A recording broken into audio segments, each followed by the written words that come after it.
মহিলাদের শরীর ভেতর থেকে নষ্ট হয়ে যায়, কিন্তু লক্ষণগুলো চুপচাপ দেখা দেয়। আজ জানলে নিজের ভুল বুঝতে পারবেন। থাইরয়েডের লক্ষণগুলো এতটাই সাধারণ যে অনেকেই বুঝতে পারেন না, ফলে দেরিতে ধরা পড়ে বড় সমস্যা তৈরি করে। সামান্য কাজ করেই সারাদিন দুর্বল লাগে, শক্তি কমে যায়। এটি থাইরয়েডের শুরুর দিকে দেখা দেওয়া অন্যতম প্রধান লক্ষণ। খাবার বা ডায়েট না বদলালেও ওজন অস্বাভাবিকভাবে বাড়ে অথবা কমে। এটি থাইরয়েড হরমোনের বড় লক্ষণ।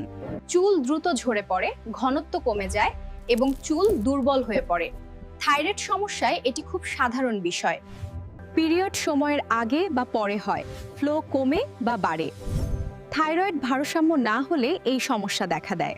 একদম স্বাভাবিক সময়ে আপনার অতিরিক্ত গরম বা অতিরিক্ত শীত লাগে, এটা শরীরের মেটাবলিজম গড়বড় হওয়ার স্পষ্ট লক্ষণ। অনেক ঘুম হয় অথবা একেবারে ঘুম হয় না। থাইরয়েড হরমোনের অসামঞ্জস্য ঘুমের রুটিন পুরো এলোমেলো করে দেয়। এগুলো লক্ষণ যদি আপনার মধ্যে দেখতে পান, তাহলে দেরি না করে কাছে থাকা কোনো অভিজ্ঞ ডাক্তারের চিকিৎসা নিন।